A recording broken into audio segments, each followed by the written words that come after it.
what is happening. Broadcasting live from the Zimmer Communications World Headquarters. Great news for the American people. This is Wake Up Mid-Missouri with Branden Rathert, featuring Stephanie Bell, News Director Brian Houseworth, John Marsh, and Hannah, the producer. This is why we listen to you. Get ready, pal. And now, here's your host, Branden Rathert. House Republicans have uncovered serious and credible allegations into President Biden's conduct. Taken together, these allegations paint a picture of a culture of corruption, and they warrant further investigation by the House of Representatives. That's why today I am directing our House committee to open a formal impeachment inquiry into President Joe Biden. Is that me, or is something wrong with your radio? Is that skipping and snapping a little bit in there? Or maybe that's just your car radio this morning. Maybe. Did anybody else hear that? Welcome to the show. Wake Up Mid-Missouri. McCarthy yesterday announcing an impeachment. So, John, what's your reaction? And I want to ask yours too, Hannah. So mine is like, yes, let's do this, because there is some stuff there. And you could, the border be danged. His ineptitude with the student loan debt relief thing, that be danged. The stuff with him, and it looks more and more every day, it looks to be more clear that he was taking money. He was benefiting off of his name while he was an elected servant to the citizens of the United States of America. His son was getting money from countries that hate us. Joe Biden was taking that money and spending it. Marsh, do you go, yes, it's about time, or do you go, this is looking flimsy, if we're honest? Stick. What's that? I said, good luck, and they make it stick. Hannah, what's your reaction? Sorry, I forgot to push a button there for Mr. Marsh. We're off to a great start this morning. Hold up, let's stop. Let's just start over. Yes. House Republicans have uncovered serious and credible. All right, Kevin McCarthy announcing these yesterday. So what's your take, John? Because part of me, and I'm like, yes, and I understand impeachment can be used as a political tool. People wield it as a weapon whenever people don't like stuff. But I think and I would think even most, well, I could be wrong, but I would think you can get a lot of Democrats together. Democrats that have called, like the Democrat representative from Minnesota who said, yeah, we need to primary Joe. We've got a lot of Democrats saying, yeah, we are concerned. You've got Democrat voters saying, yeah, there's problems. We've got a bad bill of goods on Joe Biden. We voted for the guy. We don't like him now, and things are bad. There's a bunch of things that could be that he could be impeached for, but the idea that he was allegedly taking money while he was vice president of the United States of America from countries, again, that hate us, man, that's crazy. Hannah, how do you feel about it this morning? It's hard to get excited about an impeachment threat when it's been thrown out so many times since Trump was in office. Yeah. So to me, Bill Clinton. For me, it's just like, okay, cool, nothing's going to happen is how I feel. It doesn't necessarily mean that I disagree with the calls for impeachment. It's just I don't think anything's going to happen because it's become the new, like, I don't like what this guy did. He hurt my feelings, so I'm going to impeach him. It's it's kind of the old thought that, so here's what I will say. And I feel good about this. I really do. Because I think there's a lot of things you can get Joe Biden on, and ultimately, it'd be better for the country if this guy were not president. It really would. Be better for your bank accounts, for your gas prices, groceries, and your overall sense of being. And not just you, because you're listening to a conservative, independent, libertarian talk show, but for everybody. It would be better for everybody. But I'm going to save that line to, well, it's just a political weapon. I'm going to save it until they try to impeach the next Republican president. That's when I'm going to bust out that line. Well, they've impeached. There was an impeachment effort after President Trump left office, too. Mm-hmm. But, they deny, the Democrats, the White House specifically, denies any sort of wrongdoing.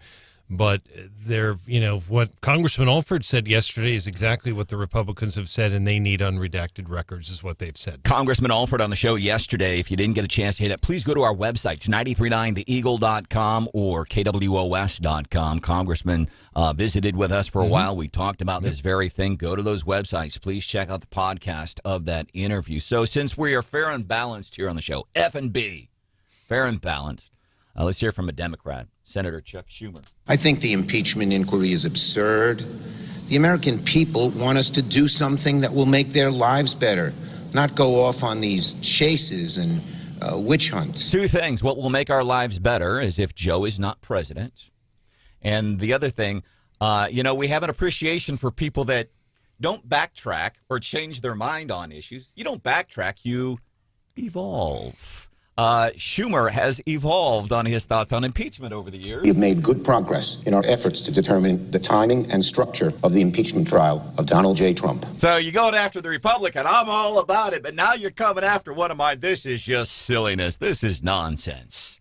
And which one is that soundbite? The second soundbite, which impeachment? Because there were two. Schumer is one of those,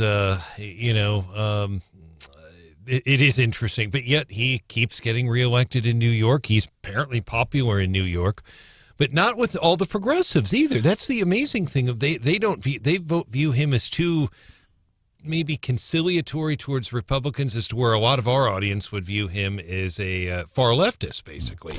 But in New York, maybe not. I don't know. But he definitely is opposed to it. The bottom line, that soundbite there is significant in one sense. Even if the Republicans can impeach him in the House, which is unlikely, you got to get 2/3 to do it.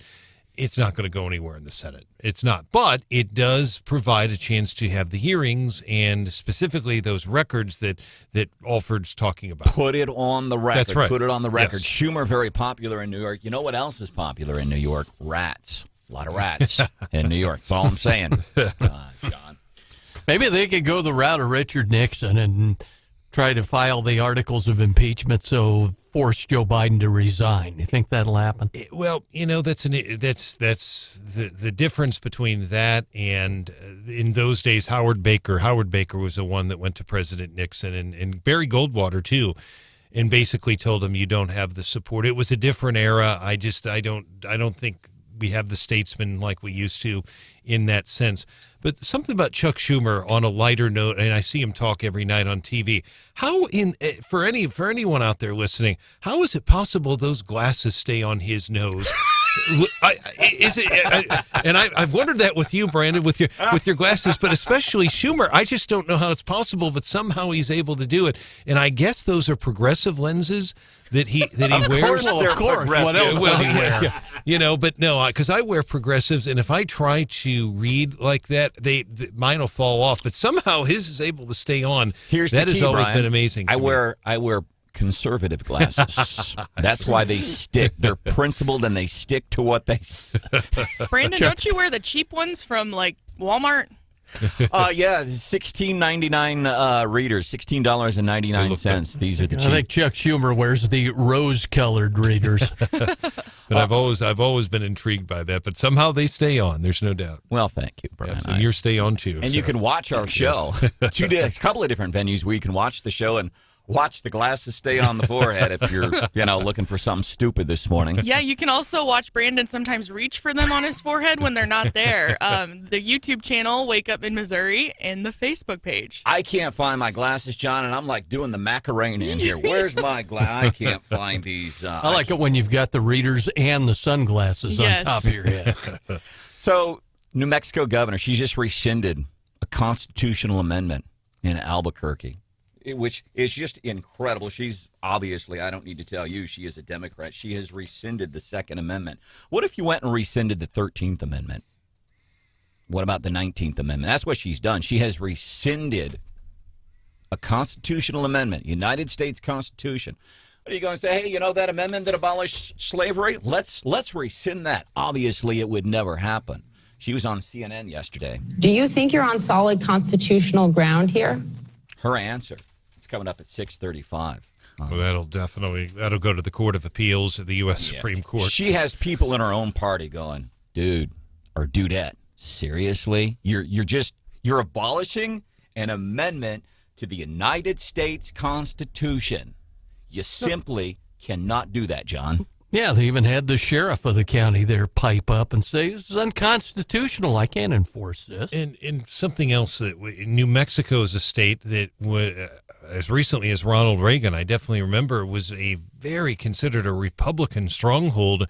but it has gotten very strong, a strong Democrat right now. State, obviously, not only in the U.S. Senate, but the governor as well. But that'll be an interesting one to watch. People reacting via text. Roger says no chance Biden will be impeached. Sean reminds us new poll found that Biden was too old to be electable, and Harris was too unpopular. Is unpopular the new woke term for stupid? We don't call them stupid. They're unpopular. I like where your head's at this morning, Sean. 911 was called on a Biden administration official. We have the audio of the 911 phone call. Palmer County 911. Hi, I'm calling because I'm in the Grovetown Walmart at the charging station, and there's literally a non-electric car that is taking up the space who said they're holding the space for somebody else, and it's holding up a whole bunch of people who need to charge their cars. But there's other people who are waiting to charge, and they're still here, and they're not an electric car, and the sign says that you can't park here unless you're charging. It's an interesting dilemma, and this happens a lot, I guess. People that just hate electric vehicles, they take their internal combustion engine cars and they go and they block charging ports. So this woman is calling 911. I can't imagine these frontline responders, our superheroes, 911 operators, and all the things they do, and they're getting a phone call. Somebody's blocking a charging port for an electric car. The person she was calling 911 on, somebody in the Biden administration. Oh, no. Energy Secretary Jennifer Granholm was doing a big tour in an electric car. They had all kinds of problems trying to charge these damn electric cars. She sends members of her staff ahead, and it's in Georgia. And this was earlier this summer. It gets hot and muggy in Georgia. We think it's muggy here. In Georgia and down south in Florida, the dirty south, you got to wear a snorkel sometimes. It gets so humid. I've heard that the mosquito is the unofficial state bird. It's the unofficial state bird of Georgia. Jennifer Granholm, she sends teams ahead in their internal combustion cars in this electric vehicle tour of part of the country. Her staffers blocked a charging station. So that's hypocrisy. That is arrogance. That is a human being saying, I am better than you are. And that's BS. That's what Jennifer Granholm, that's a progressive in the Biden administration, having 911 call, I am better than you are. I am more important than you are. When was the last time, Hannah, you ever pulled the, don't you know who I am? I don't think I ever have. Never. Because you don't think you're better than other human beings. I know I'm not. Yeah. You know how many times You pulled it on Keogh Monday night. That's right. Okay, You did pull that on our lieutenant governor. But we don't do that. John has never done that. I have never done that because none of us in this room, and I'm guessing you listening, have never thought, I am better. I am more substantial than another human being, that I get special treatment. Coming up a few minutes from now, Daily DC Rundown, a racy video could rattle the race of a Virginia legislative candidate.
between the government and himself pertaining to Ukrainian policy? We want to know any emails that had Hunter Biden copied on them from the government? James Comer from Kentucky, representative who sits on the House Oversight Committee, talking about the impeachment inquiry into Joe Biden. That's getting us into today's Daily DC Rundown. As we've already discussed, House Speaker Kevin McCarthy is launching an impeachment inquiry against President Joe Biden. Yielding to mounting pressure is what we see some national news outlets saying this morning. The New York Times, I think their headline says, under pressure from Republicans, as if they're trying to dismiss, John, is what they're doing. Well, McCarthy's just doing it because there's a bunch of Republicans in this one specifically ultra-conservative faction of Republicans. They're wanting him to do it, and I think that's BS. You get the sense these national news outlets are trying to soften. They're trying to protect Joe Biden because that's what they do, and that is another example. Well, we'll write the headline so it's favorable to our guy. It's coming from journalists, and it's wrong. So these are allegations of abuse of power, obstruction, and corruption. This, according to McCarthy. And we're seeing a lot of this, the pseudonyms, the emails that we have that said, here's all the pseudonyms that Joe Biden was using whenever him and his kid, while they were shuffling money back and forth, while Joe Biden was allegedly profiting off of his name while he was vice president of the United States of America. That is so wrong because here's why. And this can happen on a local level, whether we're talking like a Centralia City Council, whether we're talking the state legislative session. People can be bought, they can be paid for, and it can affect the outcome of legislation, and not always favorable. It affects the people. It helps the people who have the most money. All right, now just outside of Washington, D.C., we're in Richmond, Virginia. Democratic Virginia legislative candidate whose race has been rattled by a racy video says, I am moving forward with my campaign, and she's drawing some support. Her name is Susanna Gibson. She's a nurse practitioner. She has a couple of kids, and so you see all the campaign literature. It's her and it's family, and it's very sweet, very beautiful, very nothing different than what you see with any other campaign literature.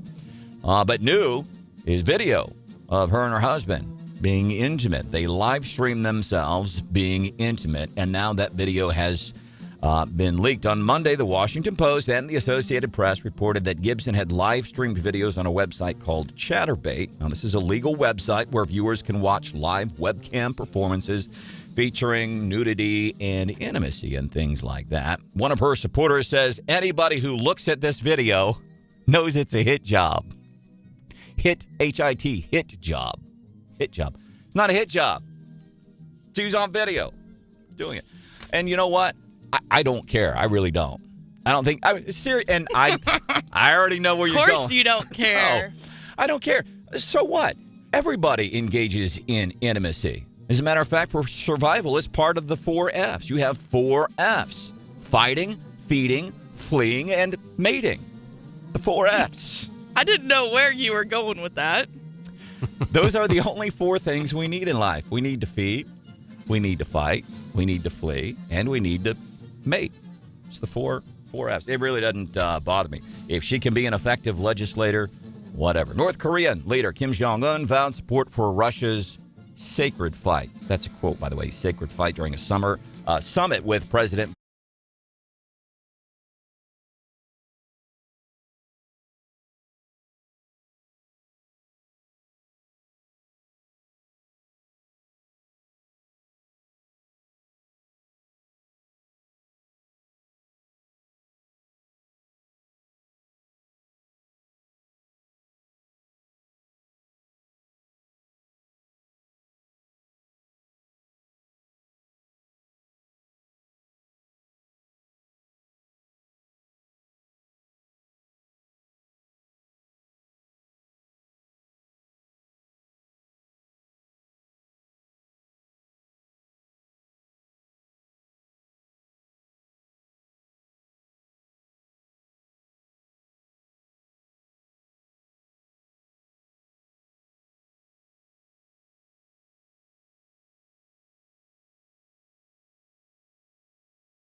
happen if somebody just, I'm going to suspend this amendment to the Constitution? John, I don't think it'd go over too well.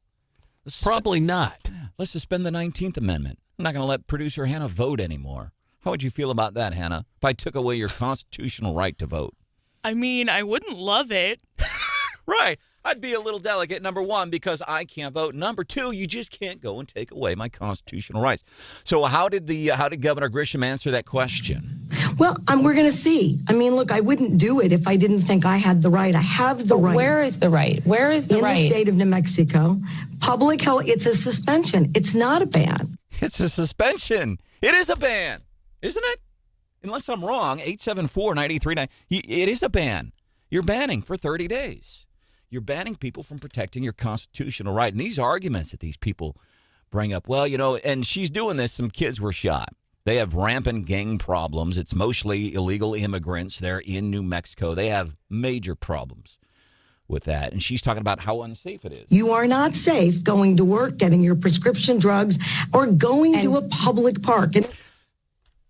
You're not safe doing any of that stuff. So let's take away your right to protect yourself.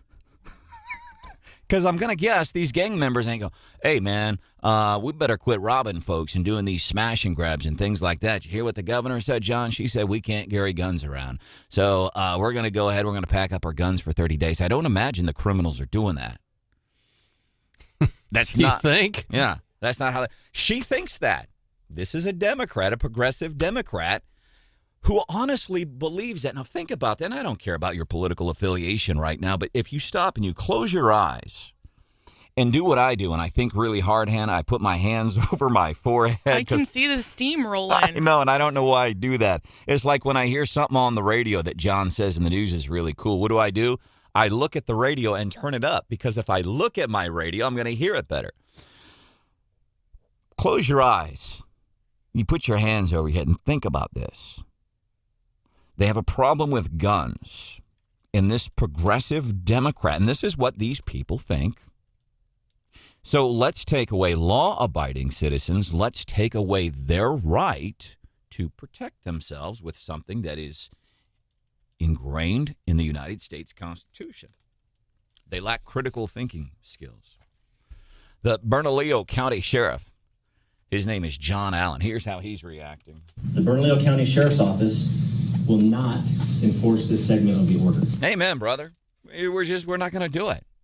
It's that simple. Do you think there's an argument to be made, John? She's just trying to make a name for herself so that, a radio show in little old mid-Missouri will talk about her. She's trying to boost her prominence in the Democrat Party and maybe take Joe's spot. I guess, it's a possibility. Maybe the impeachment talk caught her attention. Could be. And here's the problem with, and this is why this matters. Now, if you're newer to politics and you're a regretful Biden voter, we welcome you into Wake Up Mid-Missouri. That's John Marsh. There's producer Hannah. Usually Stephanie Bell's hanging out with us. She's going to be back tomorrow. Somebody thought she was back today. Huh. Somebody is not good with details. And yeah. That would be Branden Rathert. That would be And me. Our details lady isn't here. She's not here. She's the one who keeps track of everything. So she's going to be back tomorrow. By the way, also coming up on the show today, Raven Harrison 710. She is sharp, man. She spits fire when it comes to political commentary, and it's not mean. It's just sharp. State Senator Holly Rehder, she joins us. Veto session. She's here 7:35. Also, she is running for lieutenant governor. So we want to get some of her thoughts on what it means to be the lieutenant governor of the Show Me State. Our phone number, 874-9390. Steve off the text. If your Constitution can be suspended, you don't really have a Constitution. And this is important. And here's why. We hear this talk. Well, once they take away your guns, that was in the Constitution to protect yourself against tyrannical government. That's what the framers of the Constitution did. And by the way, anytime you want to get into constitutional law, your guy is Gary Nolan. He's here weekdays 9 to noon. He knows this stuff inside and out. They take away your guns. That's what this governor, she's saying you cannot carry. They haven't taken away guns, but, and I'll use the phrase slippery slope. Oh, come on, man. It's like the walls are closing in. The walls are closing in, slippery slope. Any overused, meaningless cliche you can think of, I would drop here. But they're saying you can't carry guns. So what's next? And I think it's a reasonable question. I'm not an alarmist. You know, if you've listened to the show for any amount of time, I'm not an alarmist. Oh, my God, they're coming to get your guns. The governor of New Mexico has tried to rescind. She's taking away the Second Amendment. She's doing it. It's proving these things can be done. What if we just took away, we went around and told everybody, you don't have freedom of speech anymore. Government cannot, the government can control what you say. We're going to make it like North Korea up in here. You'd not be able to say whatever it is you want to say because the government would be, that's what this person is doing, and how anybody thinks this is okay. It's frightening. Speaking of freedom of speech, my goodness, Josh Hawley, man, this guy, I would love to see Josh Hawley, Gary Nolan, and Ben Shapiro. I'd like to see all three of them in a debate. I think it'd be incredible. Yesterday, there was a hearing in D.C., and they're talking about banning books. As a matter of fact, Senator John Kennedy. It was story time with John Kennedy. I love John Kennedy. He always makes us laugh. He has the best little sound bites that we could ask for, truly. And so he did some story reading yesterday, and I'm going to tell you what I can play. It's very, very uncomfortable, and I think that's the point he was trying to make. And I play even with editing. I mean, it's just disgusting, and the point he is making, I know it's uncomfortable for all of y'all. Imagine little kids getting these books in libraries. Here's some of it. I put some lube on and got him on his knees, and I began to slide into him from behind. I pulled out of him and kissed him while he masturbated. And that's the safe stuff. What? Yeah, that's in kids' books. John Kennedy reading that. All righty. Yeah. Look out. Drag show's going to break out. Man, I know it's only 6:43 in the morning. Does that make you uncomfortable? A little bit. Yeah, and it should. That is exactly the point that they are making. These books are in libraries. We brought in a book one time when Stephanie Bell was here, and I think it was the book Genderqueer, and she has kids. She has 3 kids in school. I have 3 grandkids in school. And the uncomfort level from Mama Bear, Stephanie Bell, seeing the pictures in this book that little kids could potentially see. So then yesterday, Holly is flipping the script. And this is a whole minute here, and I do want to play the whole thing in its entirety because it is amazing. He is questioning a professor. Her name is Emily Knox. And Josh Hawley is trying to make the point about censorship. Here's this 1-minute exchange. So went to all of the publishing houses in America, the government did, and said, do not publish the books by any of these authors or we will punish you. Is that a problem under the First Amendment? So he's asking her, what if the government went and said, hey, you can't publish these, you can't do this? He's saying, is that right for the government to go and do that? My hope is that the government would not be involved in the decisions of a private company. Good. I would hope so, too. But apparently that is not the case in the United States of America today under this administration, because the hypotheticals I've just given you aren't hypotheticals at all. They've happened. And we know that they are happening. The Fifth Circuit Court of Appeals just ruled in a case, Missouri versus Biden. I'm sure you're all familiar with this.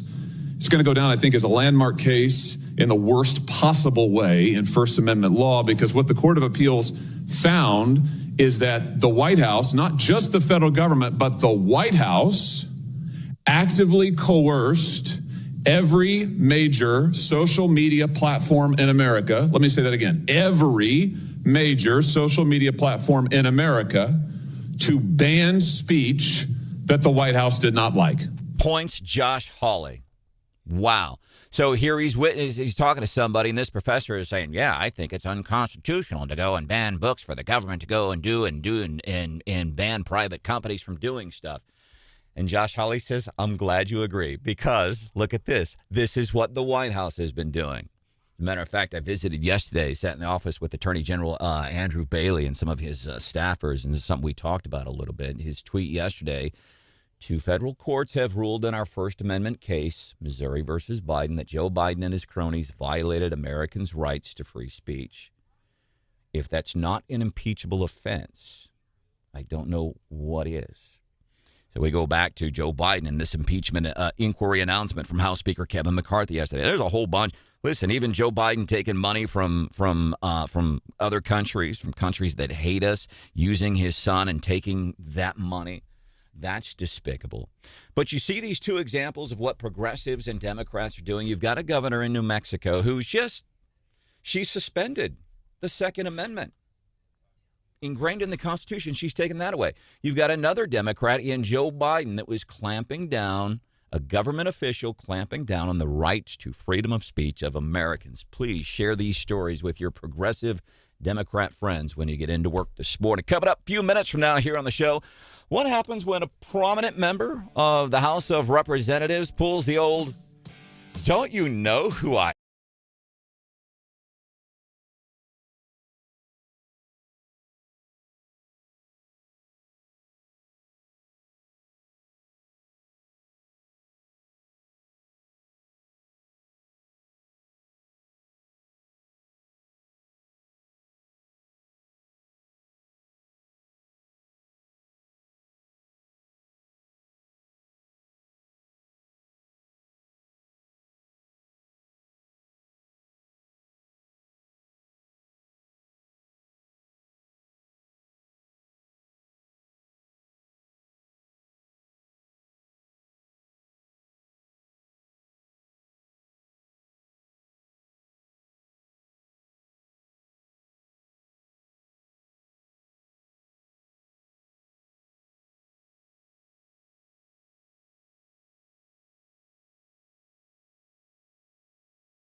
Jimmy Buffett released some of his stuff, apparently, that he was working on. And that is a remake of a country song.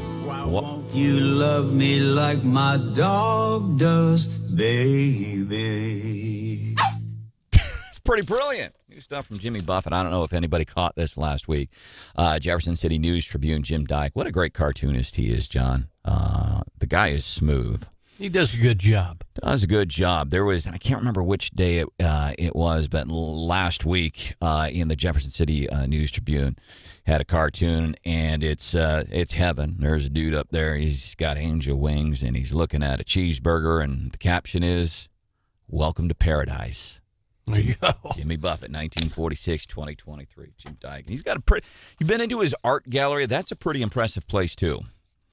It is, man. Jim is a very talented artist. You know, I think people like his cartoons and all, but I mean, he's a classically trained artist and does quite the job. Yeah, and he's just a real cool cat, man. I mean, you sit and talk to the guy. He's got almost a surfer vibe to him. Really, really cool dude. Welcome into the show.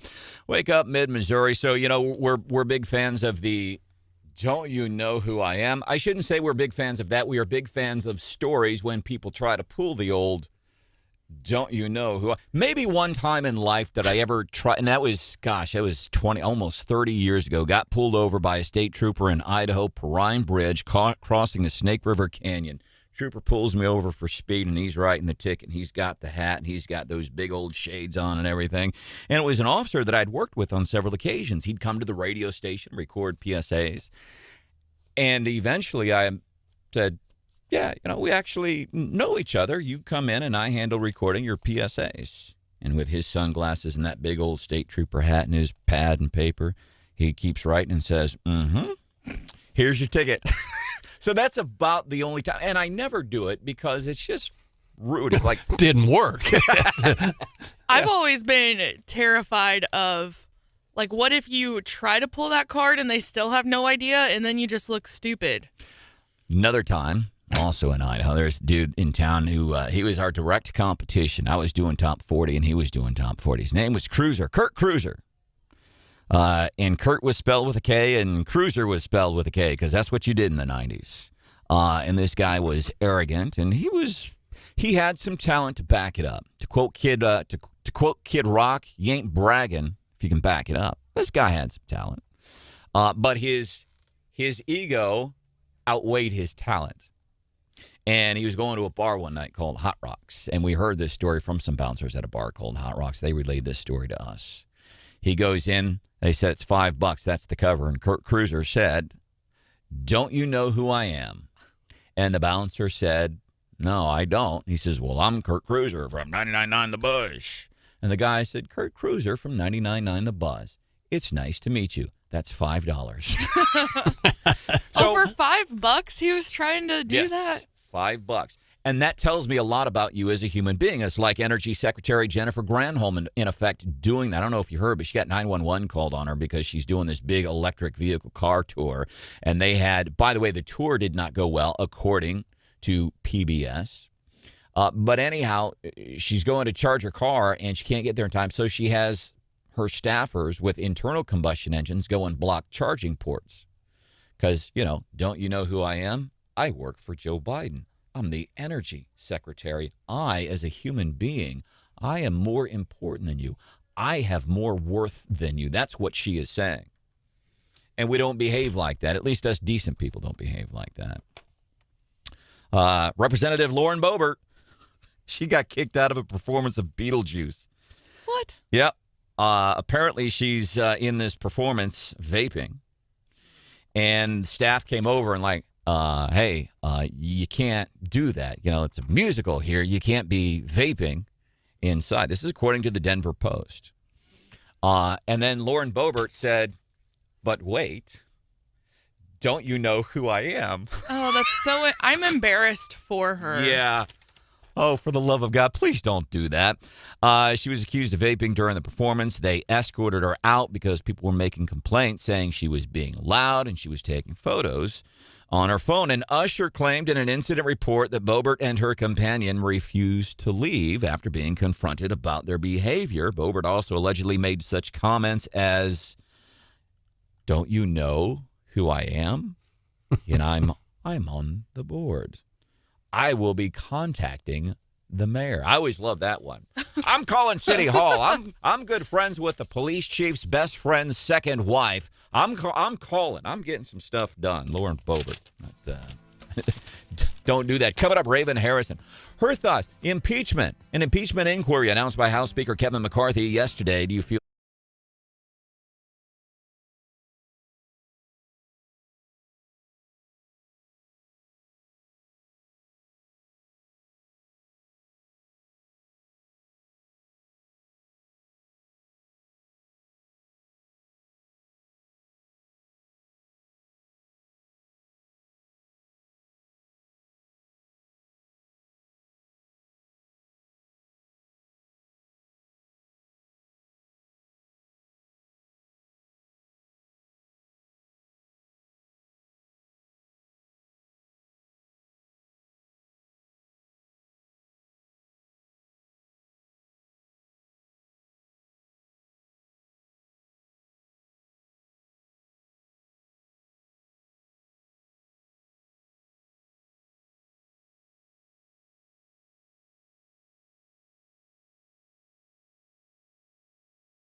people want us to do something that will make their lives better, not go off on these chases and witch hunts. Senator Chuck Schumer, this impeachment inquiry announced yesterday. As a matter of fact, Congressman Mark Alford was on the show yesterday morning previewing this for us. It did come to fruition. It happened. The conversation with Congressman Alford is posted on our websites, 939theeagle.com and KWS.com. Please go and check those out in case you missed them. Some very impactful information on there. So that's Chuck Schumer yesterday. This is frivolous. This is crazy. This is Chuck Schumer a couple of years ago. When it came to somebody else's impeachment. Progress in our efforts to determine the timing and structure of the impeachment trial of Donald J. Trump. Raven Harrison, RavenHarrison.com, hot take political commentator. She is sharp, does a lot of stuff with Fox, does a lot of stuff nationwide. Mr. Schumer has evolved on the issue of impeachment there. Let's start here, because my big question for you, how do you feel about this impeachment inquiry? How does a Democrat... That was gold. Oh, yeah. Schumer, because if you hadn't played it, I would have. A hypocrite says what? This was absolutely, gold. Now it's a waste of time that we're sitting on a mountain of evidence higher than Everest. Now it's a waste of time. But, it's unbelievable to hear them squirming and, all of a sudden we've lost the quest for the truth. And now we're just, this is a waste of time. You're right. Let's get right to the impeachment then. Let's not waste our time on the inquiry. Let's just get the handcuffs warmed up. And here's what I'm wondering. Raven, I'll ask you this. You do a lot of great things. You have a website, RavenHarrison.com. You're called upon nationwide to go and talk conservative politics. Let me ask you this. Do you have another feather in your cap that says you are a psychiatrist or a psychologist? No, I only do that with my kids. And here's why I'm asking, because I want to get I would love, John, what do you think about this idea? Let's get a psychiatrist on the show, a psychologist on the show, and ask, how does somebody like Chuck Schumer, how does he reconcile that with himself? Because at the end of the day, listen, you can lie to people, but if you have any shred of human decency, at the end of the day, you got to be honest with yourself. And I believe that's wrong. I'd love to get a psychiatrist on the show and say, here's how somebody like Chuck Schumer can say, oh, this is important that we're impeaching Trump. This impeachment against Biden is frivolous. We should get a psychiatrist on the show. Well, I don't think you need a psychiatrist. I can tell you my dad used to always say that if you tell the truth, you don't have to have a good memory. And that is the premise of all. That's like a golden rule. It should be, of just going, it wouldn't be so difficult, if they would just tell the truth. And I will label that to politicians in general, but I agree with you of the psychology. They literally change depending on which way the wind is blowing, the narrative, the story changes. Believe all women. And then when I'm like, okay, I have a uterus, I can talk, not her. Yep. Believe everybody but her. Hypocrisy. That's why these things matter. These are elected leaders that lie. They lie on a regular basis. Raven Harrison, RavenHarrison.com joining us. But my big question for you, because Hannah and John Marsh and I were kind of covering this a little bit earlier this morning. Do you feel good about the chances of the impeachment inquiry developing into something more substantial?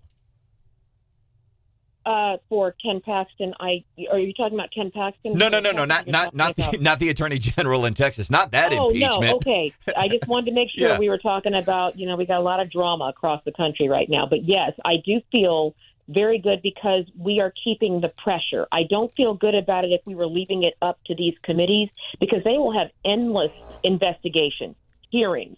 We will talk this to death, and then there will be no action. But I believe right now the American people are just fed up with it. They are sick of it. So they are literally just keeping their feet to the fire. And I do that better than a lot of other people.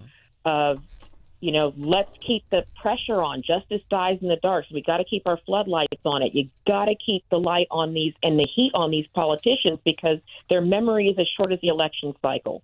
And we can keep the heat on these people, and we got to be these people, the Republicans, especially in D.C. They really have to be tough right now, and they can be tough without being mean. They can be tough without lying. They can be tough. As a matter of fact, and I'll take you behind the scenes a little bit here. If you were watching on our YouTube channel, you may have seen this, actually. Our YouTube channel, Wake Up Mid-Missouri, but I'm chatting on the phone with Raven. And right as we're talking, I'm watching one of the many monitors that we have in the studio, and there's Jim Jordan on Fox, as we've seen for months now, saying, we've got this, and we have them. Okay, yes. Mr. Comer, Mr. Jordan, that's great. We got to see it, and we do. It's time. We got to see something, because we don't want to be jacked around on this up and down roller coaster of, okay, do you have something on the guy or not? And it's not that we're out to get him. It's just that Joe Biden is incredibly bad for the country. And to you listening right now at 714, he is bad for you and your bank account and everything else about this country. He's correct. And see, it's really not this difficult. The politicians want you to believe that, they're the only ones who can fix this mess. Most of them are ones who created this mess. So you can't heal in the same environment that made you sick.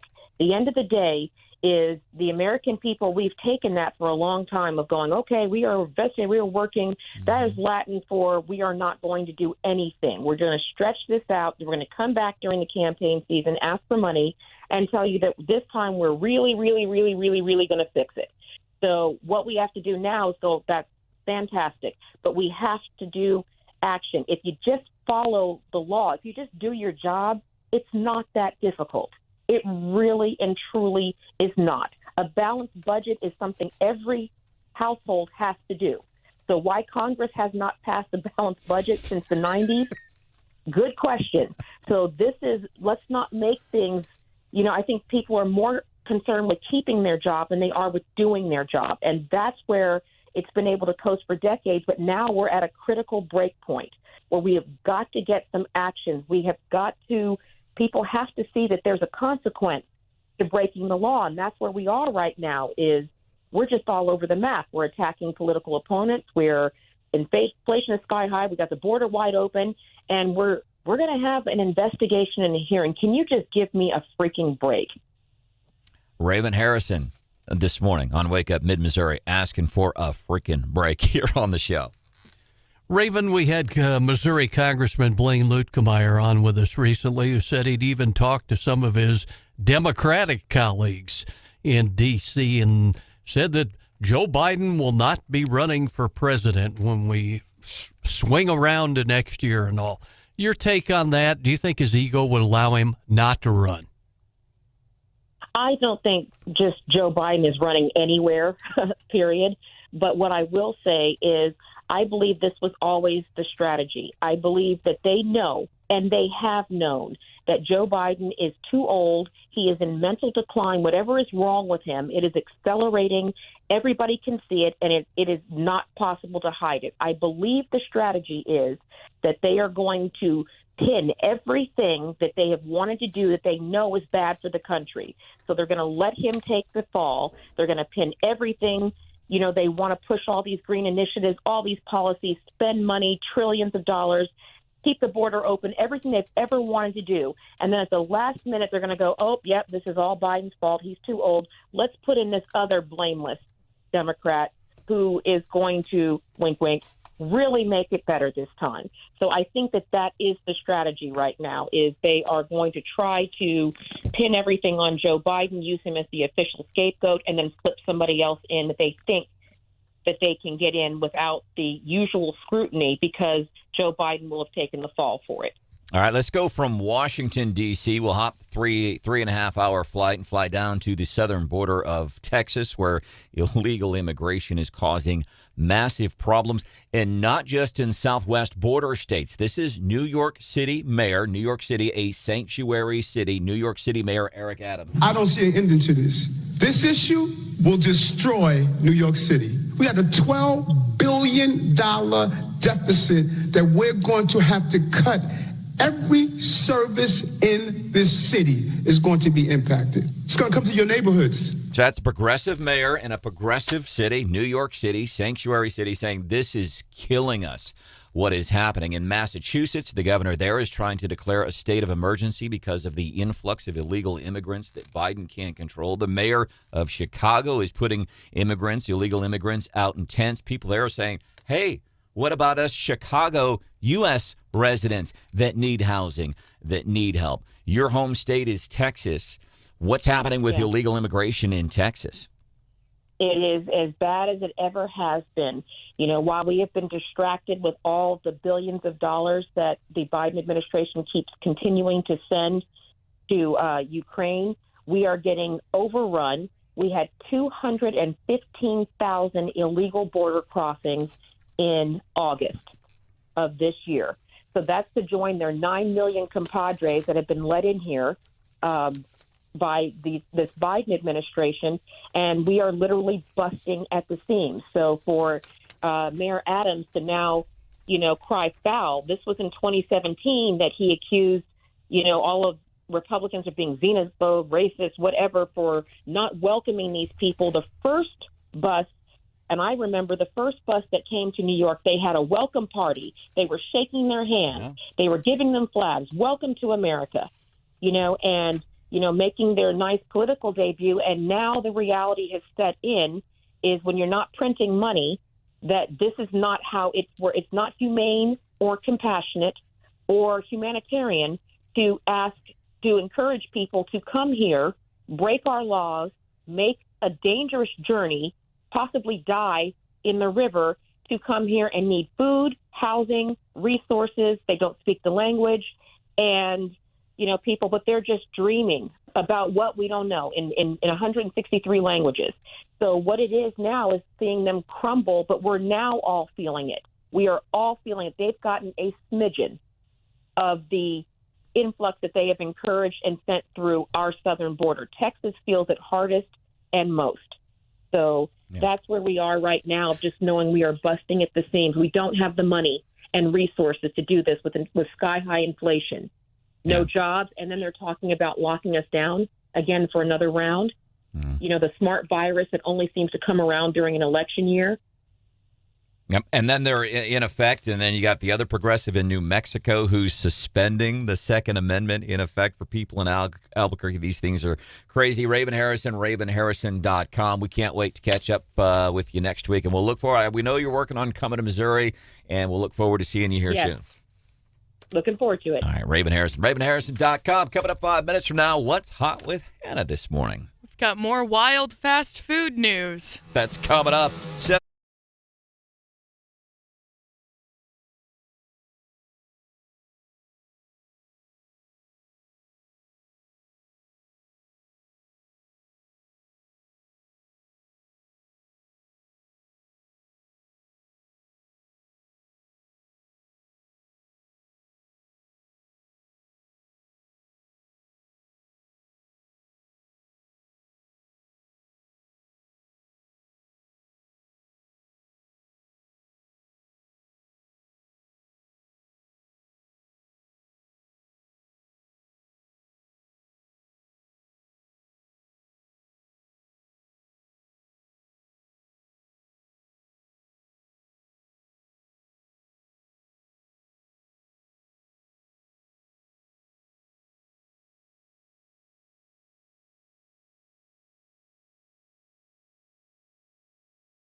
Ish, which means it's It is 7:25 on the money. pat on the back for little Rathert today. What's hot with Hannah today? Oh boy, that's slightly disturbing. Don't you know who I am?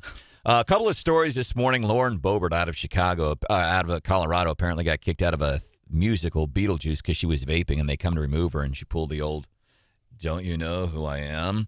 Somebody in the Biden administration, Jennifer Granholm, the energy secretary, she pulled the old, don't you know who I am? She tried to block a charging station for one of her electric vehicles, blocked it with an internal combustion engine car. 911. They called 911 on somebody in the Biden administration. We are not fans of the old, don't you know who I am? Although we will occasionally, ironically, use it to be funny. And you're right. We do it ironically. And here's why. The big distaste with that is it's somebody saying, I'm better than you. I have more importance than you because of my job title. And that's bull. Yeah, it is. So before you say any more curse words, hey, on I the can air, get away with it. Don't you know who I am? All right. I can get away with that stuff. All right. You know, normally when I highlight fast food stories in What's Hot with Hannah, it's because they're adding something to their menu, maybe something that's really weird or something that I think sounds really good. This time, a popular chain is taking away something. And of course, we're talking about the Golden Arches, McDonald's. They made headlines yesterday because they announced that they will be phasing out, any guesses? Their self-serve soda fountains. Dang it! So I honestly can't tell you the last time I walked into a McDonald's anyways and, actually ate in the restaurant. But if you're a fan of doing that and you're a fan of getting your own drink at the soda fountain, by the year 2032, so you have time, by the year 2032, McDonald's has said that they will phase out those self-serve soda fountains. And they're claiming it's more hygienic to have the crew do it. I don't know about that. It creates a more consistent experience for customers. And they're worried about, and they're worried about theft. Well, here's the theft. So the real reason is, so I remember when fast food restaurants started doing this, it was like, oh, you mean I can just go and get as much as, I would hang out at a fast food restaurant for hours just because I could get free. So it was great. And I'm guessing they're losing money. Well, they are saying that free refills will still be a thing if you're dining in. You can't fill it yourself, right? Right. Dining in at McDonald's sounds like a weird sentence to string together. But they're saying you still will get free refills if you're eating there. You'll just have to have one of the crew members in the back fill it up for you. And folks who are against this phasing out of the soda fountains are not very happy on Twitter. There's folks saying that, but I can't get the perfect ice level that I want in my cup. Sometimes you don't want a lot of ice or you want a lot of ice. And folks are just mixed on this one. Or no ice at all, because then I get more soda. And so I guess, so one of the things is I recall when the restaurants started putting the soda machines out in the lobbies for folks to do is because then they could, in effect, save a little bit on manna. It was one less person. It was less labor for somebody behind the counter. Here, y'all go do it. Well, heck, why don't you put the kitchen out in the lobby, too? I'll cook up my own burgers, my own enchiladas at Taco Bell. Put me a griddle out here, give me some ground beef and some red sauce and a tortilla, and I'm going to cook up some enchiladas. Well, the argument that they're making about cutting down on theft, I'd love to know how much money they're actually losing on folks saying, I'll take a water cup, and then filling it up with Sprite. I mean, it can't be that bad. Coming up, a few minutes.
Taking a Great Dane-sized whiz down the leg of every taxpayer in America. That's, of course, Senator John Kennedy, Republican from Louisiana.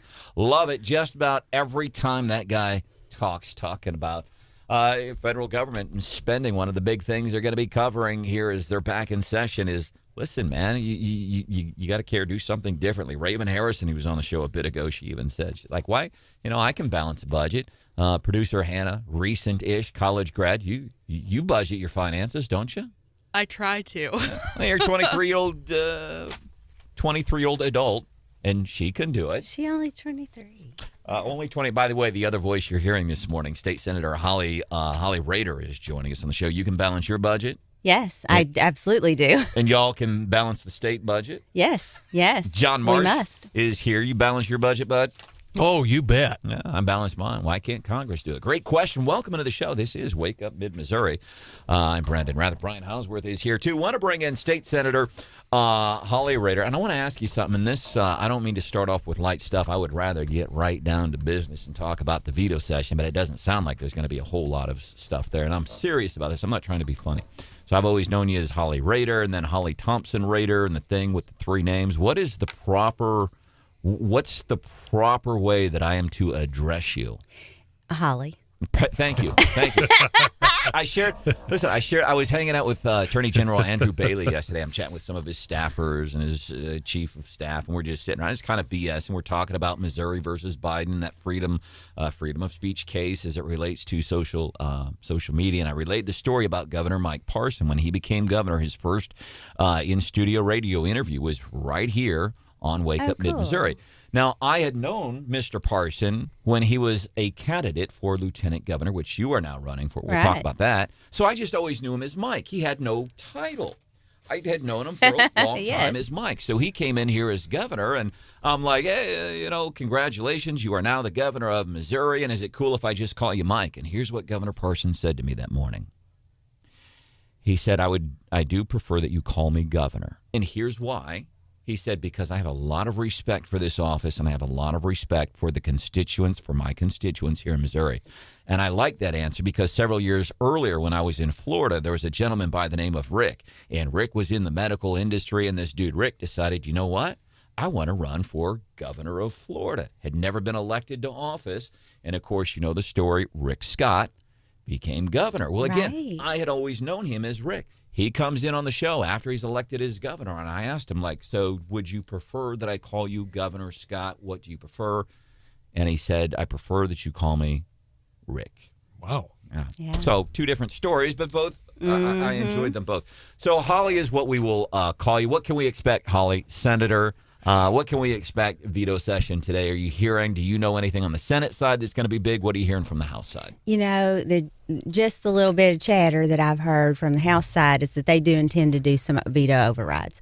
But if the Senate doesn't take them up, then it doesn't do anything. And I have yet to have a senator tell me, hey, we must get this overridden. So I really think it's going to be a quiet day. But hey, some of these guys I serve with, they like to pontificate. So we could be there all day. Who? Well, we have, you want me to? Bill Eigel, Mike Moon. He loves to pontificate.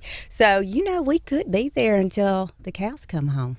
By the way, State Senator Holly Rehder from Southeast Missouri, Sikeston, Missouri, joining us on the show this morning here on Wake Up Mid-Missouri. Branden, thanks so much, Senator. It's great to have you with us. I want to let all our listeners know, especially on KWS, my 7:30 newscast, I cover this on the Eagle, but for our KWS listeners, I've just received word from State Representative Cherie Tolson-Reich. She will go to the floor at noon. She will seek an override on the governor's $1.4 million veto for Task Force 1.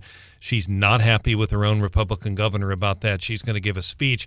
I quite frankly think the House could override that, but you're right about the Senate. But, Senator, the bottom line is, and you serve in the supermajority, there has always been, with any governor, there's always been, whether it's a Democratic governor or a Republican governor, and you've served under Governor Nixon, there's always been a little bit of tension when it comes to money. You were there in 2016. Governor Nixon, I think, got overridden 10 times, but my sense from tweets, even though probably nothing will be overridden, my sense is some of your colleagues, besides Cherie, are frustrated with the governor's vetoes. That's pretty fair to say. I looked at some of the tweets. They are, and many of them absolutely have right to be. Now, what I recommend is to do what I did, and one of the things that I held most near and dear to my heart, which was expanding our EPIC opportunity across the state, and the EPIC is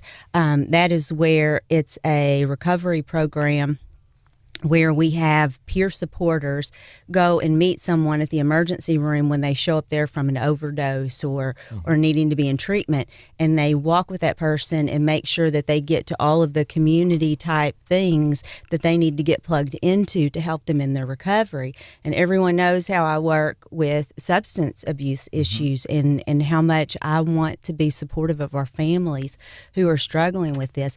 And so when that got vetoed, of course, I was sick in my gut. But the first thing I did, actually, before I could call them, the governor's office called me. And so they said, Holly, we know this was one of your number one issues, but work with us and we're going to still try to get us there. And I did. And so in the past month, we have gotten EPIC expanded in Southeast Missouri. We found some money from the opioid funding that's been coming into the state, and was able to get that tagged to expand that program in Southeast. And so to me, it's, the governor, we have to look ahead. I was a business owner for 17 years. You cannot, just be drunk with spending just because you've got the money in your coffers. You have to look ahead and forecast what's going to be needed and what it's going to look like in years to come. And I think that's what the governor absolutely tried to do. State Senator Holly Rehder joining us this morning on Wake Up Mid-Missouri.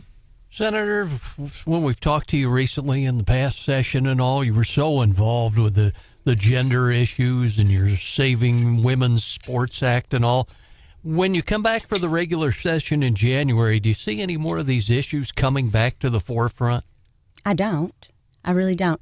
That was very important to me, and it wasn't really the gender issue. It was a women's rights issue. And no, you're not going to take away what we have gained in the last 50 years. I know, wasn't there Heck the big ERA movement back in the 70s? Hey, we won equal rights. Now we're going to destroy them and crap all over crazy. Yeah, it's like, insane. No, absolutely not. Not while I'm standing here. We're not going to do it. Why are you running for lieutenant governor? So, I love being a senator. I was very effective as a House member, as you know.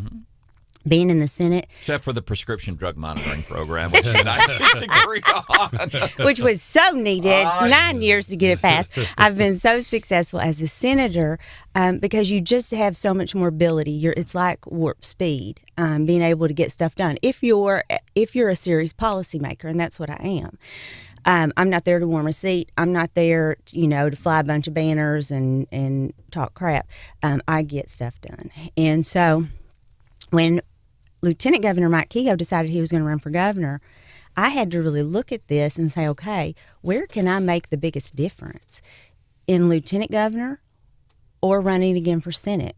And that lieutenant governor spot, they're the face for tourism in the state. They're the ombudsman for our elderly and for our veterans. Really important areas. All of them are important. But that's not a full-time job. It's not a full-time job in my book. I've grown up working for everything I've got, To me, Mike Kehoe has shown that you can pick different policy issues and work on them, like he has with the child care crisis that we have in our state. And to me, the work that I have done in mental illness, the work that I've done with domestic violence, sexual abuse, with children being moved into our foster care system, which is exploding, and them getting lost. Like, those are areas, how important it would be to be able to have someone from the executive branch that could really delve into those and focus on those policies and work through senators to help get some fixes in those areas. And so that's what I want to do. As a senator, I'm working on everyone's things, which is great. And we've done an amazing work in the last 3 years. But as lieutenant governor, I can really hone in on some of these issues that are affecting our families. And I think the other big thing with the lieutenant governor's role, buying Missouri, which I think is really important and probably not highlighted enough, buying Missouri products, why it's important, why it matters, because it's good for our economy. And, of course, one of the biggest responsibilities, doesn't it start like at 6 in the morning? You got to go and you're going to have to make sure the governor's alive. That's the first thing you do and it'll be, excuse me, Governor Kehoe, are you alive? That's like the number one role of the lieutenant governor. I do get up at 5. And a reminder for people, it's as crazy as it sounds, because I remember hearing about that.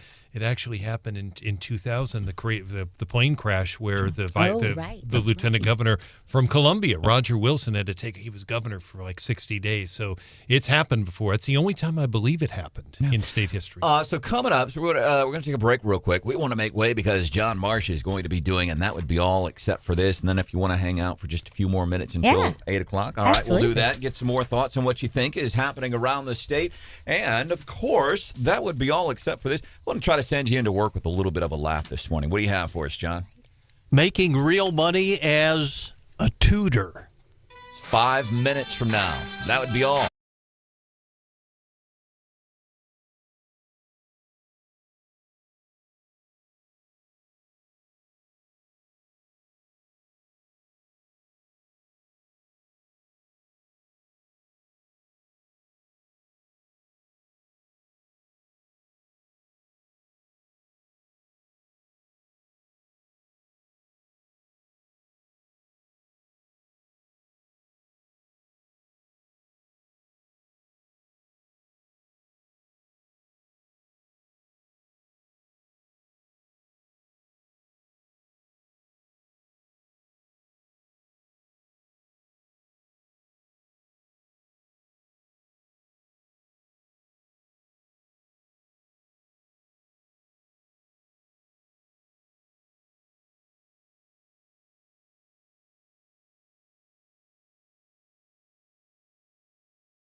An eye on futures for you. 825. We'll do those for you in the morning bell. Plus the challenges of electric vehicles according to the White House and National NPR. Those two folks saying, yeah, electric vehicles are a problem. And that would be all, except for this.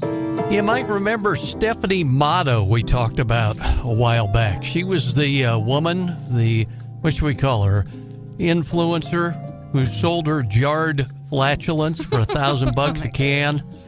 And, well, she ate nothing but yogurt, eggs, and beans for 2 months. Man. She was the one, she started out, her original claim to fame, she was on 90 Day Fiance, but needed a side hustle by her own admission. John, we have a sitting state senator in the room. Can you back off? That's probably a good thing. That's never stopped us before. She's not a Missouri woman, so we can't legislate against her. She's the one spent her days farting into glass jars with flower petals inside them and shipped them off to fans at $1,000 a piece. And she made $50,000 a week, but the catch is she ended up in the hospital. She thought she was having a heart attack. The doctor said, quote, it was a dangerous buildup of gas inside her body from her flatulence-inducing diet. And now she says her gas-selling days are, quote, behind her. Points, by the way. I remember this girl on 90 Day Fiance because I watched that show. Stay upwind of that show, I guess. Yeah. I mean, honestly, it's weird. It's gross. But if she's making that much money off of it, I can respect the hustle. And the fact that other people are buying it just blows me away. All in the presence of State Senator Holly Rehder, who's joining us on the show this morning. Right, Senator, some people work as tutors and other people work as tutors. All right. The next thing, I won't very well said. Before we let State Senator Holly Rehder go to veto session today, she wanted to stop by here first. It doesn't seem like now. Cherie Tolson-Rice just indicated to us that apparently she's going to stand up. She's going to ask for some stuff to be done. She's running for lieutenant governor because there's the thing with the lieutenant governor by Missouri. They do a lot of stuff. As a matter of fact, Mike Kehoe, as our current lieutenant governor, he does, and we didn't know this. Like he does a lot of stuff with the Central Missouri Honor Flight, but he doesn't. It's not camera opportunities. Like Mike Kehoe has served as what's the thing that? Come on, JJ. The guardian, like a guardian on an honor flight, and he does it, and it's not because he just does it anyhow. And you want to do it because of some of the personal things to you. And you covered a lot of these things. I do want to mention real quick. There was a book, and I've read the book. As a matter of fact, it was people ask me all the time, "Do you read?" I'm like, "Yeah." And they said, "What's the last thing you read?" I'm like, "The internet." I read all the time. But I did read Cinder Girl, which is a book by State Senator Holly Rehder. It's thick with emotion and some very serious stuff. Details what growing up with a mom who was addicted to men and other stuff, and just everything you've done. Remarkable book. Check it out, Cinder Girl. I find it to be very inspirational. Anything else that you wanted to add in closing before we let you go? Yeah, so I've had the honor of getting to speak across the state at different conferences. I've been speaking at a lot of behavioral health conferences. 2 weeks ago, I spoke at the Child Drug Endangered Children's National Conference in Kansas City, and about my book. And it really has. I've had so many people tell me how helpful that it has been in helping them understand different aspects of their family, or maybe what their child is going through, and to help with that substance use, or maybe what their mother had gone through that they never could let go of. And as you know, the last chapter is on forgiveness, and yes, it matters. God has really blessed me by opening doors for me, but the biggest thing that He has done is allowed me to be able to forgive and let go, and that is powerful and life-changing. And it's not about the people that harmed us. When we talk about forgiveness, I could never forgive that. Right. It's about us cleansing, and I don't want to right. get super That's cheesy. Right. But you remember when I finished that book that night, I picked up my phone and I'm like, it's kind of late. I probably shouldn't just call a state senator, but I picked up my phone and I called you that night when I finished that book. and I was speechless. I knew what I want. I knew what I was feeling and how moved I was by that book, but I could not put in. You remember, it's probably actually an awkward conversation. It wasn't at all. It wasn't at all, and But it's a blessing to me. Yeah, it shows that book is having impact on people. Cinder Girl, State Senator Holly Rehder. All right, I know you got stuff to do in Jeff City today. Thanks for having me on, and kudos to Hannah for the 30 under 30. Yes. Hannah, State Pretty Senator cool. Holly Rehder showing up the other night. We appreciate you. We'll catch up with you next time. Coming up.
treatment by Biden's own administration.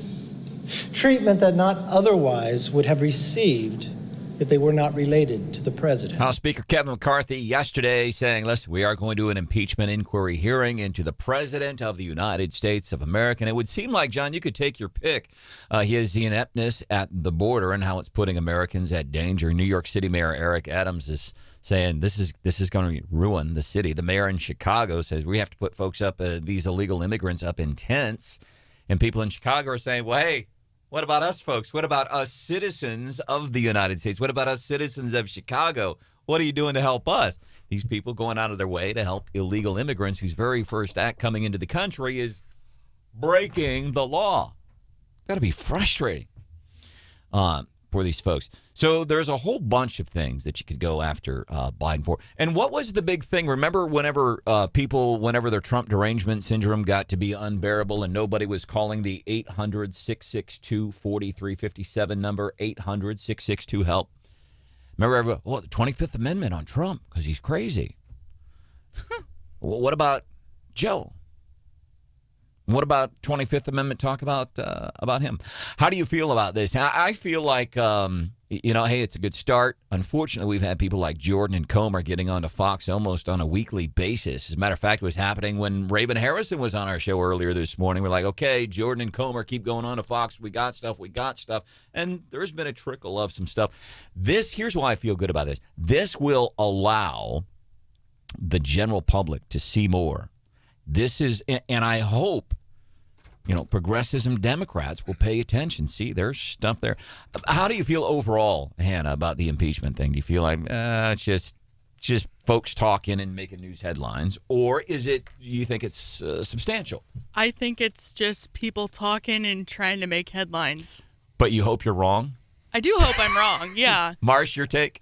Yeah, I kind of track along with that. I think it's a sort of okay, you're going to try and impeach Joe Biden. Good luck. Yeah.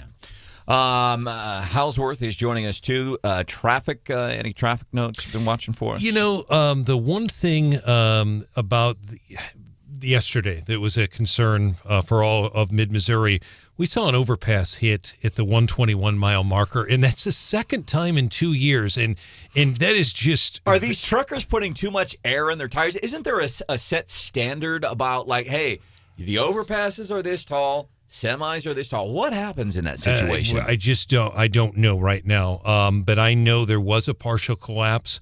It had to be too high, the truck. I mean, because should not have been that high.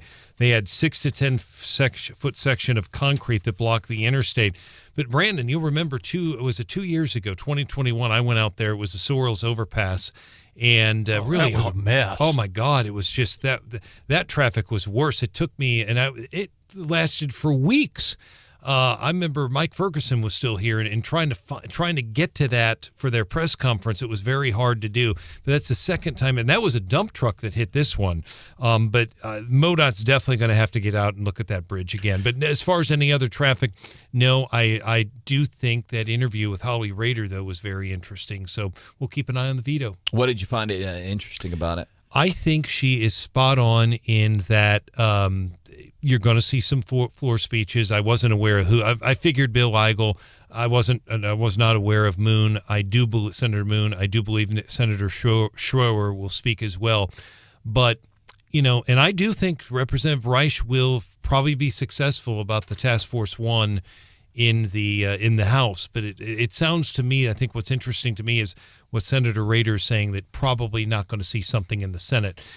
I'm not sure. We haven't seen it happen for a while, but if that happens, I believe it would be up to Caleb Rowden to determine if they're going to take it would either be up to Rowden or whoever carried the Task Force 1 bill or both, the funding bill, to determine if they're going to override. Either way, if she was very clear, nothing will be overridden today. But I just think that's intriguing. I think it's very interesting because Task Force 1 just got a lot of focus at the 9/11 anniversary thing I covered at Mizzou. Yeah, and they've had cadaver dogs in Hawaii following the wildfires. They just had folks in Florida following the big hurricane down there. Marsh, any solid pick for Missouri Supreme Court yesterday by Governor Parson?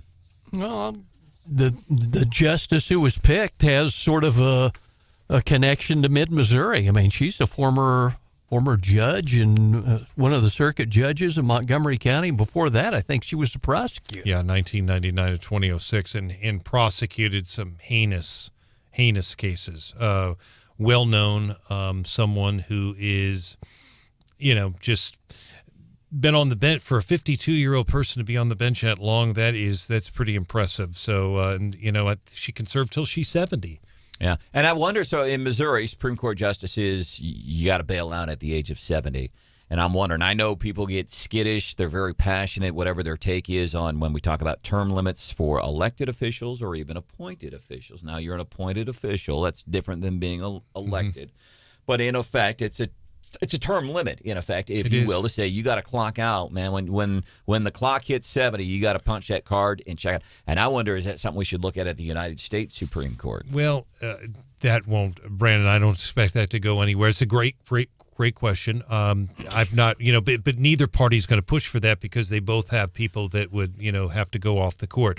I do, from a purely nothing to do with who's on the Supreme Court, but I have always wondered about that idea of taking judges who are perfectly capable, by the way, many of them. Kevin Crane is not far from 70, by the way, right now, the Boone County Circuit Judge. I've known him for probably 30 years. He was the prosecutor here in Boone County. But I've always wanted, Gary Oxenhandler had to be leave the bench because of 70. I've always wondered about that. If a business were to force people out at 70, they'd be taken to court. But yet, that's ironic. And they would. Right? They would. They absolutely would. Am I wrong? I mean, they would. They would. But yet, the judge. I've never understood that. I mean, I have never gotten anyone in Jefferson City to give me a good explanation of that. Because I can tell you this: George Draper III. And I'm not being critical of whoever put the rule in, but George Draper III, who was the judge that retired because he turned 70, he's got a sharp mind. Trust me, he's fine. Yeah. By the way, in case you've been following this, that escaped killer. Yep. We've been 2 weeks on the run in Pennsylvania. They've caught the dude. And what I enjoyed most about that story was the number of news outlets after the search for a convicted killer. After he'd been on the run, the news headlines, searches for the guy intensifies. John, they should have been pretty intense. They should have been so intensive in the first place that you could not run a headline says it intensifies. You see what I'm saying? Yeah, man, the guy even managed to come up with a gun, and the homeowner was shooting at him and everything else. Yeah, it was pretty hairy. It's a good thing they caught him. Back to impeachment. Tim says, here's things that Joe Biden could be impeached for. The Afghanistan withdrawal and him killing 12 Americans, including Lance Corporal Jared Schmitz right down I-70 in Wentzville. His energy policies, quid pro quo, shutting down conservative speech on social media. That's right. Andrew Bailey, as a matter of fact, our Attorney General tweeted about this yesterday. And his tweet was, as a matter of fact, I was in Andrew Bailey's office yesterday chatting with him and some of his staff members. We talked about this. And Bailey's tweet was, 2 federal courts have ruled in our First Amendment case, Missouri versus Biden, that Joe Biden and his cronies violated Americans' right to free speech. If that's not an impeachable offense, I don't know what is. And the Attorney General is exactly right. You have the President of the United States of America who was clamping down on free speech. And free speech, anything that he disagreed with, because progressives think that truth is hate speech. Senator Josh Hawley was questioning some folks yesterday regarding books. Man, he had these folks all kinds of twisted up. Josh Hawley, what he did yesterday in Washington, D.C., my goodness, it was beautiful. He is so good at taking the horse to the water, and then when that horse gets to the water, instead of letting the horse take a drink, he kicks that horse right in the hand really hard. Get in that pond. And when is he going to be coming on the show to talk about what he did? Well, he's a busy guy. That's another story. And by the way, the person that he succeeded in the Senate, Claire McCaskill, she won't come on either. I don't know why. Huh. And maybe this is why, because we call her out for things like this. She's talking about Joe Biden. I'm flabbergasted at these Democrats that keep getting on the TV and going, why are these people criticizing Joe? What's wrong? Joe's fine. I don't understand. Bernie Sanders is older than Joe Biden. There you go. Compare Joe Biden to the other old crazy dude in D.C., Bernie Sanders. Bernie's just got he's got a different kind of crazy. So that's not going to, you can't compare. Well, Bernie Sanders is older. Yeah, it's not a good comparison. Right. And so is Rupert Murdoch. Right. Now, Rupert Murdoch, media mogul, what does that have to do with anything? And so is Warren Buffett. Right. I think an ad with those three would be a good start. Yeah. Wisdom, experience, steady hand, getting things done. What's wrong? What's the problem here? Well, Claire, this is the problem. But I tell you what, I don't know about you, but I'm going to go to bed. That's the problem, Miss McCaskill. Well, she's right. There is no problem with the guys that she mentioned. That's right. There's no problems with Murdoch and the other folks she mentioned, but Joe? Their age is the only thing they have in common. Yeah. That's the problem, Claire. That's the problem. When the President of the United States of America on a worldwide stage says, I don't know about you all, but I'm going to go to bed, and his reputation precedes him. By the way, we're going to highlight some of that Josh Hawley stuff. Man, you talk about verbal lawyering, legalistic jujitsu. Nobody is better at it than Josh Hawley. We're going to hear some of that coming up at 8:35 here on the show. And then some stuff. I love these stories of dumb criminals. And Hannah, the only thing I like better than stories about dumb criminals? Florida man stories? Specifically when they happen here. Oh, yeah. Where we live. And we've got some this morning. We've got a good one. I've been waiting for this all morning. We're all waiting for this one story. We'll do that at 8:35, plus some of that verbal jujitsu from Josh Hawley, completely in the most polite, factual way, dismantling a progressive who does not understand freedom of speech is something you do got to hear. We'll do that coming up at 8:35. Meanwhile, 5 minutes from now, daily DC rundown business news with a little twist. One of the things that we are going to be covering, we'll look at your futures this morning, and also the challenge of electric vehicles according to the White House. The very people that are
So we told you a story earlier this morning. Somebody had to call 911 on a Biden administration official. Here's that phone call.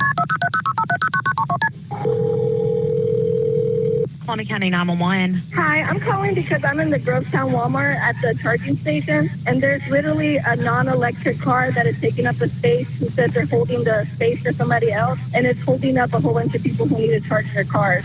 So, and this is the thing, apparently. A lot of folks who just have this incredible distaste for electric vehicles, they'll go and park gasoline-powered cars in these charging ports to block the electric vehicles. That's not what happened here. What happened here was privilege. Kind of the old don't you know who I am.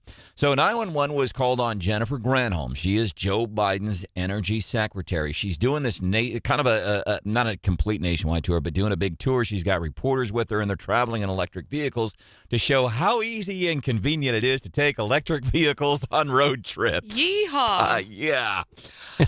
Yeah. So you already know where this is going. So anyhow, a lot of problems. And there's more to this story, by the way, about the 911 call that's almost separate. But this NPR reporter traveling with Jennifer Granholm, I don't think was as favorable as the administration was hoping. So this family, by the way, this was earlier this summer. It gets a little warm in Georgia. I don't know if you know that. I don't know if you've ever been to Georgia. And it gets a special, we talk about humidity here in the Midwest. It's a special kind of humid in the dirty South. Like, you got to wear a snorkel sometimes. It's so humid. Oh, and they had a baby in the car. But here is somebody from the Biden administration blocking, with a gasoline-powered vehicle, they're blocking the charging station while they wait for Jennifer Granholm. Privilege. I am better than you. What I have to do is more important. Anyhow. Here's what the NPR writer writes about electric vehicles. This trip had to be painstakingly mapped out ahead of time to allow for charging. However, it did not always work out. Between stops, Granholm's entourage at times had to grapple with the limitations. One energy department staffer tried parking a non-electric vehicle by one of those working chargers to reserve a spot for the approaching Secretary of Energy. That did not go down well, writes NPR. In fact, a family that was boxed out on a sweltering day with a baby in the vehicle was so upset that they got the authorities involved. That was the 911 phone call that you just heard. NPR goes on to write, electric vehicles have a road trip problem, and the White House knows it. They know that they have a problem. They go on to write, on the Secretary's road trip, stop in Grovetown included a charger with a dead black screen. At another stop in Tennessee, remember, this is to promote electric vehicles. Energy Secretary doing this whole thing. These are all the problems they're doing while they're trying to promote. Good job promoting electric vehicles, by the way. Remember, the CEO of Ford had the same problem when he took out the electric F-150, didn't he? Yeah, had the same problem. We're going to promote how good this is. Good. They are promoting how good they are. At another stop in Tennessee, the Chevy Bolt that I was riding in charged at 1/3 the rate it should have. Electrify America says that is not an isolated problem. A faulty component has caused a number of chargers to be derated while the company tries to work on a fix. And I'm not knocking folks with electric cars. Apparently, they're great around town. You want to, that's fine. But the big challenge is any road trips. There's a lot of challenges to them. The biggest and most important thing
What an idiot, man. And I don't use names. I don't like to call people names, John, but I don't know what I'm at a loss for words. And here's why this stuff matters. You know, what's the saying? You know, first the government comes for your guns and then they go after everything else. That's why that's in the Constitution. Protect yourself against a tyrannical government. You have a tyrannical government official, the governor of New Mexico.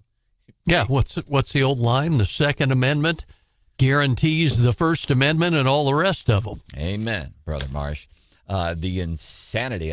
Like these people, and I'm being serious, and, you know, we're big on mental health issues here on the show. We've all, you know, shared some of our stuff, but I'm being serious. Like these people, you know, how do you approach a friend when they're doing stuff? You have a friend and, you know, like whatever you're doing, man, it's not healthy, whether it's physically, mentally, you're in a bad relationship. You go and you tell your friend, right? Like, hey, I love you. And I'm saying what I'm about to tell you this is out of love. Like, but you're crazy.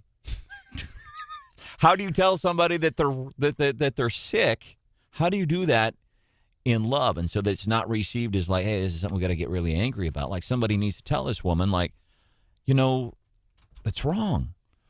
It's legally wrong, and you might really need some help. You should call 800-662-4357. That's 800-662 help. There's John Marsh. Good morning. Producer Hannah is here. Hola. Mr. Brian Houseworth is joining us, too. Great to see you, sir. By the way, great interview with Holly Rehder. Great. I mean, really good. Yeah, it's always cool when she. I asked her, I'm like, can we talk about your accent? I'm like, is that rude? And she said, no, not at all. She sounds. If you didn't know any better, and you know, we both spent some time in Southeast Missouri. I mean, great cooking, by the way, down there in her district, her hometown, a place called Lambert's Cafe, which I'd give anything to go down there. I'd give anything right now to go down and have the fried chicken, but I can't with diabetes. But a lot of the folks down there that talk sound like more like Tennessee, or let's say, I'm not sure if it'd be Arkansas than Missouri. It's a different. That boot heel accent, isn't it? It really is. That in just good, hardworking folks, and gosh, poverty down there. A lot of poverty. And, you know, there's something to that. And I know this. So when I lived down south, I lived in Pensacola, Florida. A lot of, but being where I was situated in Florida, and there's different Southern accents. There's the Georgia, and I don't know how to define them. A Georgia Southern accent, way different than the Texas drawl Southern accent. If somebody can define those and actually perform some of those different accents, that would be cool to get a phone call from you at 874-9390. That'd be great. In Louisiana, there's a different. That's different, too. I can't remember who the guest was, but a couple years ago, one of our guests told me on the phone, "Oh, I love your Southern accent." And I'm sitting here like I didn't really think I had one, but thank you, I guess. I guess you do, y'all. Yeah. My time in FFA changed me. You know, it would be another really cool interview is to have State Senator Holly Rehder, who's also running for lieutenant governor, have her and the senator from Louisiana, John Kennedy, in here and talk to them with both of their Southern accents. I thought that would be great radio. I thought one thing about her that I noticed, and you did a great job. I like how when she said, I expect some people to get up and speak, and you pressed her on who, and she named names, and she said Bill Eigel and Mike Moon, and I'd have to go back and listen exactly, but I believe she said she expects both of them to pontificate. And well, there'd be a stretch of the imagination, wouldn't it? Moon and Eigel, and that will be interesting. But again, there is. You know, and who knows? And if they, depending on how long they want to talk, they could talk all day, all night if they choose to. By the way, did you see and they have. They've done that stuff before.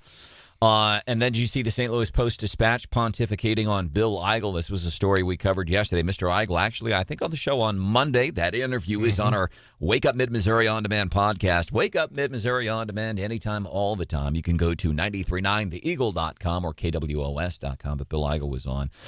So Bill Eigel, there's a story Post-Dispatch. And I don't know if it was him or the PAC, the campaign, sending out flyers to people with imagery of Trump on it and sending them nationwide saying, hey, you know, support the cause. And so a lot of elderly people or folks that don't pay a whole lot of attention were getting these flyers. Oh, I'll donate 10 people and then our $10. And then I think Bill Eigel saying, look at all the support I've got from individuals. Look at all these small donations. Post-Dispatch started talking to some of these people, and a lot of these people, like one specifically in the story that the Dispatch did was story from some folks in Arizona. They're like, we don't even know who Bill Eigel is. Now, on the literature, whoever was putting that stuff out, it said donations are going to Bill Eigel, not Trump. So now the Trump campaign has responded. Trump headline, St. Louis Post-Dispatch, Trump campaign blasts fundraising efforts for Missouri candidate for governor Bill Eigel. So apparently the Trump campaign not very happy with how Bill Eigel's been using his imagery. Yeah, and I'll tell you, I don't know the specifics, and Senator Eigel did not, and I wasn't even aware of this until I read that article. And a lot of those mailers apparently are going to St. Louis as well. The one thing I would say is that it is on the brochure according to the article, but apparently it's in small print that it's on there.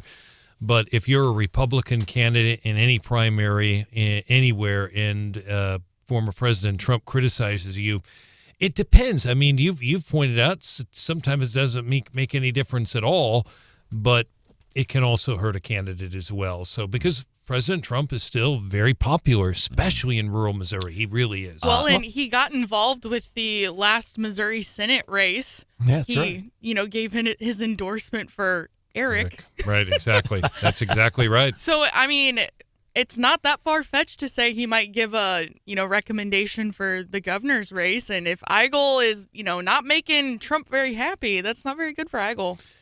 And he has not endorsed as of yet, but you're right. He certainly could. But Billy Long was confident he would get the endorsement in that Senate race, and he never did.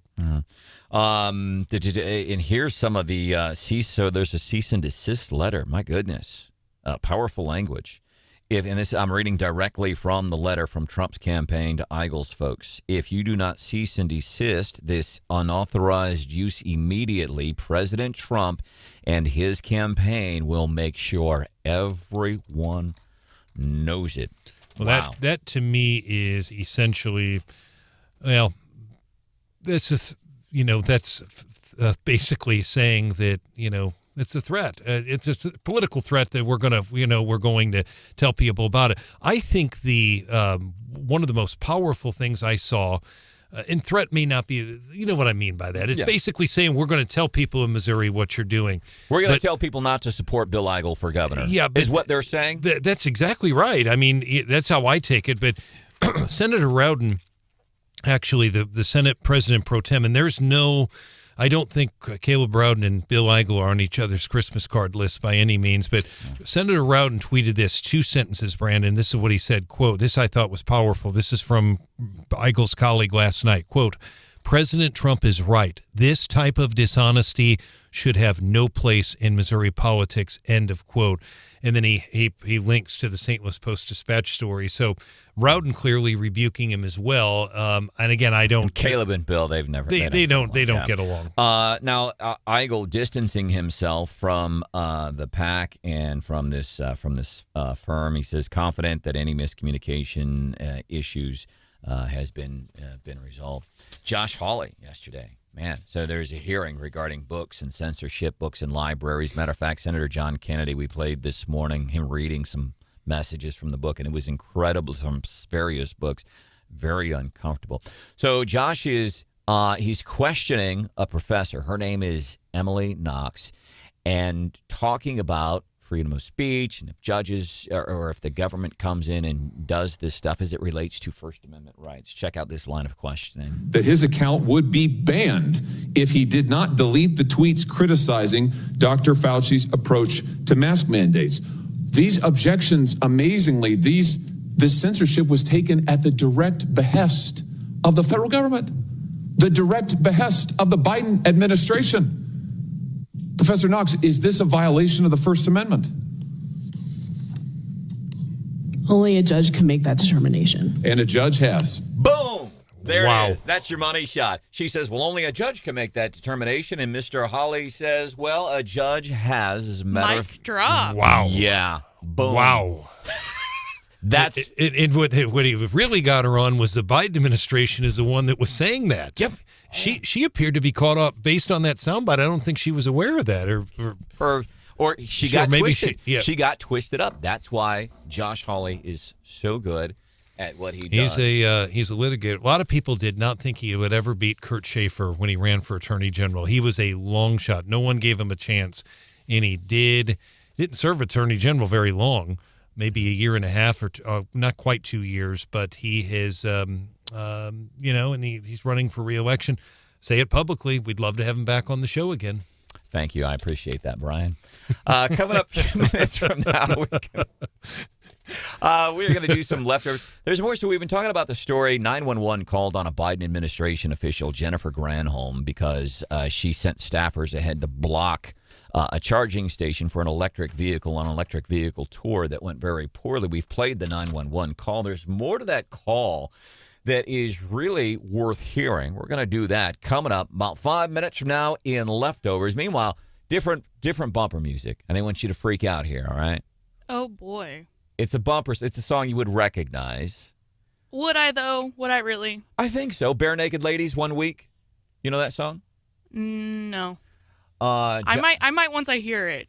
Okay, so Bare Naked Ladies, 1 Week is a great song. I think it was late 90s, 97, something like that. A real catchy tune, real poppy and all that, and it's super fast. I think that you would recognize it. It's been 1 week since you looked at me. Cocked your head to the side and said I'm angry. So you recognize that song? No. Okay. I thought you were hip and cool, man. That's funny. All right. I'm surprised you don't know that. Anyhow, the jazz version. It's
Leftovers.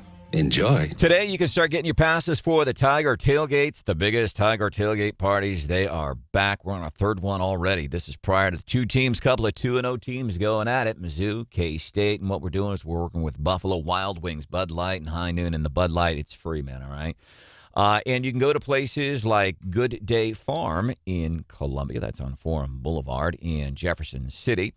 You can go to Big Whiskey's, and if you're in Boonville, you can go to Club Car Wash. You just walk in and say, hey, man, Wake Up Mid-Missouri was talking about passes. They'll give you 4 of them, and usually Wednesdays about lunchtime is when they go out. And then we've also got our friends at Eco Water Systems, man. Big bottles of water they take out at the tailgates. Twain Barbecue and Tap Room. My goodness, that Twain Barbecue and Tap Room is good stuff.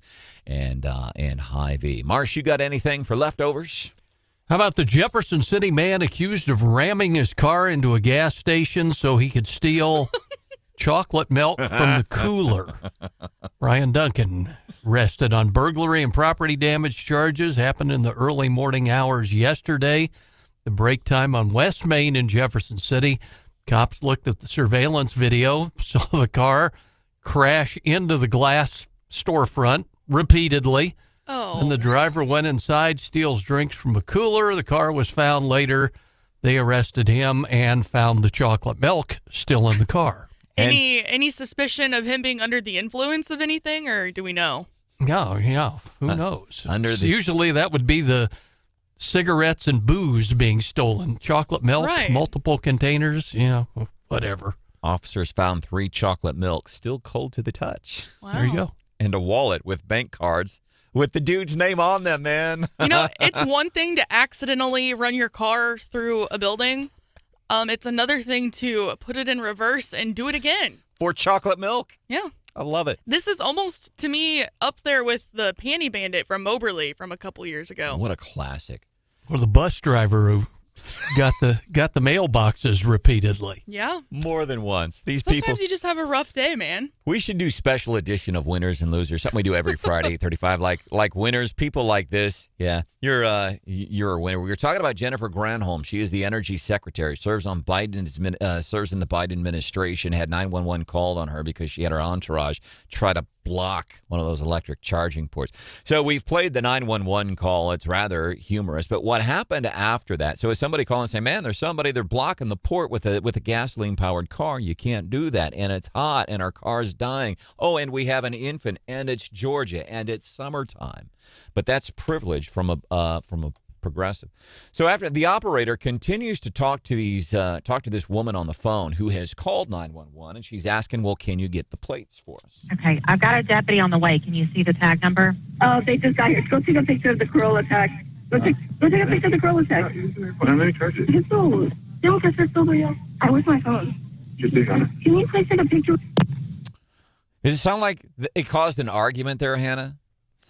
A little bit. Go take a picture, honey. No, I don't want to do it. Take the picture. Got a little testy for sure. And then she hung up. By the way, also when it comes to stupid criminals, this dude was busted. This has to do with another gas station over the weekend. This happening in Columbia.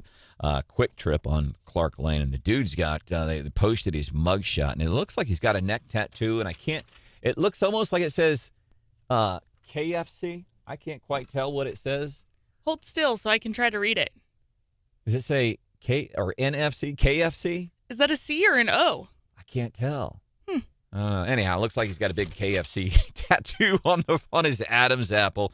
But anyhow, I bring up this story because apparently he went to a car that was at the gas pump, and I don't know if the keys had been left in it or if it was flat out running. So somebody go and they get gas, and I guess they went inside to go buy some chocolate milk.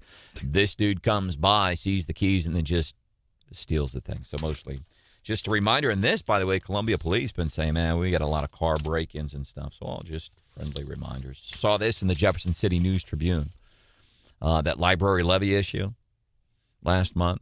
Apparently a local PAC raised about $8,000 to defeat that. Those are some of the things happening in Leftovers. And now you are, by the way, tomorrow on the show, Lieutenant Governor Mike Keogh, he is joining us. Now, tomorrow he is here talking specifically about his campaign for Missouri's governor. We had Ashcroft on last week. Bill Eigel was on earlier this week. Keogh is joining us tomorrow. You are in.